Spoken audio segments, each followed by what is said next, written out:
Hi guys, it's Krista from Playing with a Purpose, and today I have a classroom tour for you. If you're new here, my name is Krista and I'm a childcare provider for up to 5 children, and on my channel you'll find tips and tricks, all things related to childcare, shopping hauls, and the odd family vlog. This month we're going to be studying insects, and since we're heading into the summer and we're already getting such beautiful weather, we tend to spend less time indoors and most of our days are spent outdoors.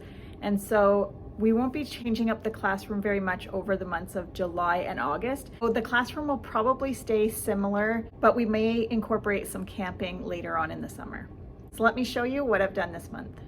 I kept the pickler up because I find this is a great thing to use during transition time. So when children are waiting to use the washroom or anything like that, it gives the children something to do. And then for the first few weeks, I'm going to use the writing center for our light board table. And I've just set up some x-rays of different types of bugs. And the objective is for the children to take these cards and match them to the corresponding insect. And so they would take the picture and they would match it up with the corresponding insect. Matching is a really important preschool skill that actually reoccurs right through their whole education.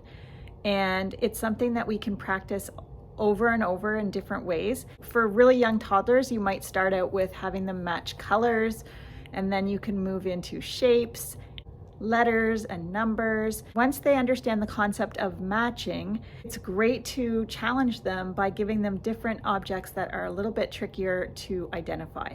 And so having these bugs gives them an opportunity to really stretch the skill. There's a lot of learning packed into this one activity.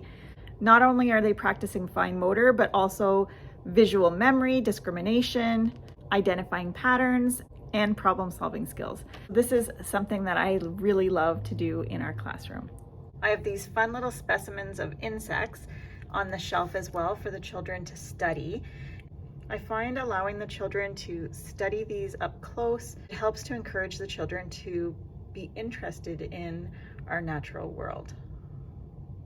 I just pulled out some things for Monday because we have a little birthday coming up. So I have the little guy's birthday present and some birthday plates and cups and a red and blue balloon with some candles.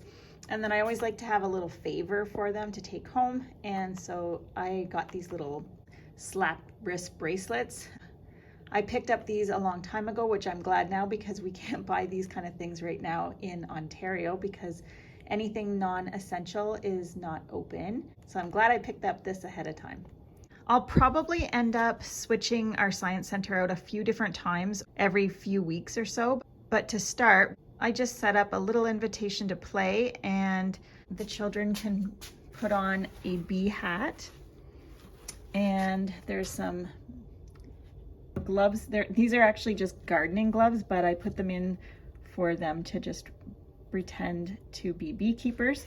And then in here, I have a little beehive, and the children will use their visual discrimination skills to find the predator. And I have a little sign here that says bee predators, and the children will use their visual discrimination skills to look inside the hive and look for the predators. So I got this off of Dream Big, and I just printed it and laminated. This box I got from the Dollar Tree, and I just used the shelf paper to put on the outside. My husband is actually a beekeeper, so we just put together this book and I had it printed, and it just is a really simple way to explain what beekeepers do.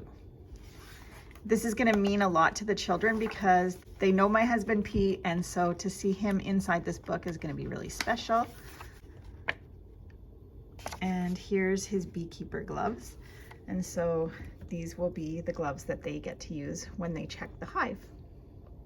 I'm pretty sure this is from a wasp, but I went ahead and put this out just because it's a real artifact. I thought it would be interesting for the children. And then I also just set out the life cycle of a bee out at the front here, as well as a book about bees. So that's what I have out here now. And then on the first shelf, I just have a honeybee book at the top and a couple of Melissa and Doug bug activities. I don't think this one is Melissa and Doug, but this is the Very Hungry Caterpillar stacking toy. And then this is a Melissa and Doug butterfly stacking toy. And then we have the Melissa and Doug caterpillar. And it's great fine motor. The children will use their pincer grasp to pick these up. And it's also a color matching activity. Down here I have a 24-piece bug puzzle. I also have the butterfly life cycle puzzle, and I just put it behind here because I prefer to keep things looking simple for the children. Here I have a fly puzzle and a ladybug puzzle and a Melissa and Doug puzzle, and this one is the magnetic one. So the children use the net with the magnet to pick the pieces out. So this is a great one for hand-eye coordination. And then up here, this is a really cute ladybug number activity, and so the children will count the dots and put it on the correct number. If the children choose the wrong number, it is self-correcting, and so the children will know if they have it correct by if the shape fits or not. And then here we have a little hive toy. This is a great fine motor activity and also color matching. Children will just pick up a bee and find the correct hive. Over on the second shelf, so on the top shelf I have Eric Carle books displayed. And then I have a Viewmaster made by Lakeshore Learning. And the discs have all different insects and spiders to look at. And then down here I have some great Folkman bug puppets. So this one is the ladybug, and I find it really looks a lot like the grouchy ladybug in the story. And then this is a butterfly, and they're beautiful puppets. And I love that on the bottom you can see that it has 6 legs. And then we have a grasshopper as well as the bumblebee. So they're super cute, and these ones are made by Folkman. This is another Melissa and Doug math activity. So the children can practice putting the caterpillar together in the right order, and they're practicing their numbers 1 to 9, and it's also put in rainbow order, and they also have the dots so the children can practice 1-to-1 correspondence for counting 1, 1, 1, 2, 2, 1, 2, 3, number 3. So this is a great little toy. And then here I have the Melissa and Doug bug jar. Down here I have a couple of little pull toys. This one is the Very Hungry Caterpillar. And I also have this one, and this one is made by Brio. And I love how the wings go really fast. So this toy will spark great conversation about how fast the wings need to go in order to fly. I think this is a great visual for children to see how fast wings go. Over in our book corner, I had so many books. For this theme, I have so many different books, so I've decided to put some extra books out in a little box. So there's some extra books for the children to look through, and I've just put them here. I also added a picture of a caterpillar and a butterfly and a couple of little activities here. It's always fun for children to play with tops, and so I decided to put that in here. And then I also have this little ladybug that the children can make music with. So this is what the area looks like right now. This is one of my favorite ride-on toys. These are Wheelie Bugs. So I have the bee. These are the original Wheelie Bugs, and the little wheels allow the children to turn in any direction. It's just so cute. The Wheelie Bugs are quite expensive, so my advice is if you can find them secondhand, snatch them up because they're a really great toy and definitely worth the money, but if you can buy them secondhand, even better. Over in our block center, it's super simple. I just put some different magnifying glasses. I got this basket at a garage sale and I thought it looked like a beehive, so I thought this was really cute to put out.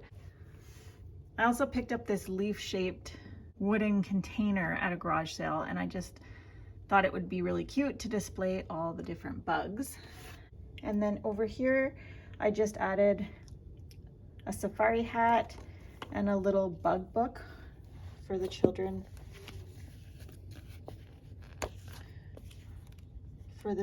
To look at different bugs.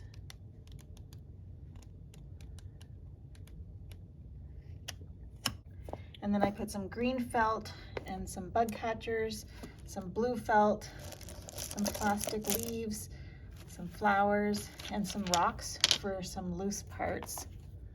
And we put up some different bug posters. So I added these books to inspire the children's building. And this one's called Bug Homes. And then this one's called What Lives in the Garden. This is another really cute ride-on toy. It's made by Radio Flyer and it's Lowly the Worm. And up here I have a learning resource butterfly magnet set, and so it just goes over the whole process of metamorphosis. Over here we have some barbecue items. So we have ketchup and mustard, and I just put a little tablecloth out. And then we have some babies. And all the little babies have summer clothes now. So we've changed out for some summer dresses and some bonnets. For dress up, we have a couple of different insects. We have the ladybug and a couple of different bee costumes. And then we have some headbands. To add a little bit of diversity, I just put in some glasses, a ladybug hat, and an ant hat, and a bee hat, some summer hats, and some little ladybug skirts. And then I kept our slide out here. And then we have a barbecue here, so the children can do some summer barbecuing. This last area is just set up with some different summer barbecuing foods.